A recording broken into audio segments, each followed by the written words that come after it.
Hello friends, hello hello. तो ये मेरा ब्लॉग है घर जाने का। ये मई का है। मैं घर गई थी अपने, तो ये ब्लॉग डालना भूल गई थी और मेरे पास इसकी क्लिप्स थी, तो मैंने सोचा कि मैं इसे डाल दूँ। तो ये मेरी दोस्त लोग मुझे हॉस्टल के गेट के बाहर तक छोड़ रही थी। उसके बाद फिर मैं अपनी मौसी के घर गई थी, यहीं रीवा में रहती मेरी मौसी।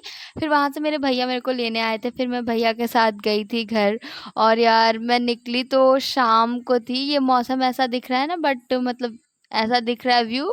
ये शाम के 4 साढ़े 4 का है। गर्मी में तो देखो धूप वूप बहुत रहती है, और मई के महीने में। फिर मैं अपने घर, यार मैं रीवा से 8:30 9 बजे निकली थी, और 10 बजे 10 साढ़े 10 बजे अपने घर पहुंची थी। और फिर मेरा सफ़र अच्छा था क्योंकि मैं बहुत बोलती हूँ, तो मैं अपने भैया और बड़ी मम्मी से बात करते करते चली गई थी घर। उसके बाद फिर घर जाने के बाद मतलब मैं अपनी बड़ी मम्मी के यहाँ पहले गई थी, सीधी वहाँ पे गई थी। और मैं जब जा रही थी तो मेरी दोस्त लोग बोल रही थी जा तो रही हो। मैं बोली हाँ मैं जा रही हूँ, तुम लोग जाना बाद में। मतलब मैं पहले ही चली गई थी घर छुट्टी के, क्योंकि मुझे कुछ काम था इसलिए मैं पहले ही चली गई थी। और फिर ये रीवा में टनल पड़ता है, तो ये टनल का है। फिर उसके बाद मैं घर पहुंची थी, और मैं अपनी बड़ी मम्मी के यहाँ क्या क्या किया यार, मैं बहुत मस्ती की। मेरी दीदी की बाबू लोग आई थी, बाबू लोग आए थे, उनके साथ बहुत मस्ती की। और वो लोग तो हमेशा परेशान ही करते रहते थे, लेकिन बहुत मज़ा आता था। और ये जो छोटी सी दिख रही है ये ईदिका है, इसका नाम ईदू है, हम प्यार से बुलाते हैं। और ये विराज है।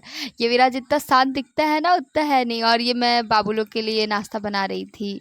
देखो मुझे खाना भी बनाने आता है बहुत अच्छा, वो भी टेस्टी फ्रेंड्स। और फिर उसके बाद मैं ये नाश्ता बनाती थी। मुझे देखो नाश्ता बनाना बहुत पसंद है। ये पीयूष है मेरी दीदी का बाबू, ये भी बहुत अच्छा है। और ये मेरी दीदी है, उसकी बेटी, ये ईदू है। और ये देखो ये क्या कर रहा है, ये कपड़ा धुल रहा है, ये मेरी हेल्प कर रहा था कपड़ा धुलने में। और क्या बताऊँ और ये इसकी बहन है। इसकी बहन बहुत परेशान करती है, एकदम पिन्नी है। पिन्नी समझते हो गाइस, मतलब ना इसको थोड़ा सा भी छू दो ना एकदम रोने लगेगी, बहुत नौटंकी करती है। और ये एग्जैक्टली ना मेरी दीदी जैसे, मम्मी बताती है जब दीदी छोटी थी तो वो भी ऐसे ही करती थी। इसे ना मैं और रुला देती हूँ बड़ा मज़ा आता है इसे परेशान करने में। और मेरी मेरी फ्रेंड्स पता है मेरी सबसे बन जाती है, बूढ़ों से भी बन जाती है, जवानों से भी बन जाती है, छोटे बच्चों से भी बन जाती है। मेरी कंपैटिबिलिटी यार सबसे बन जाती है, अच्छी बॉन्डिंग बन जाती है। देखो ये इसको मैं बहुत मानती हूँ। वैसे मैं सारे बच्चों को मानती हूँ, लेकिन मुझे वो बच्चे अच्छे लगते हैं जो एक्टिव होते हैं, जो ना रोंदड़ू होते हैं ना, उनको लगता है कि कितना मार के और रुला दूँ। और फिर यही सब करती थी मैं अपने बड़ी मम्मी के यहाँ थी। फिर उसके बाद मैं बहुत दिन बाद गाँव गई थी अपने, फिर वहाँ थी।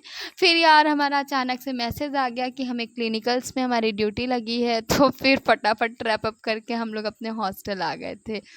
और ये मेरे बड़े पापा का घर है। बड़ा मज़ा आया था यार, मतलब घर घर होता, मतलब अपने घर जाओ और फिर घर से हॉस्टल आओ। मुझे तो बहुत डर लग रहा था जब रात के 10:30 बजे मैसेज आया था रात में कि आपकी क्लिनिकल्स है, आपको तुरंत आना है।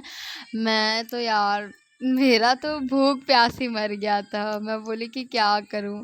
फिर मैं अपने पापा को बोली थी, फिर पापा आए थे छोड़ने, फिर हॉस्टल आ गई मैं।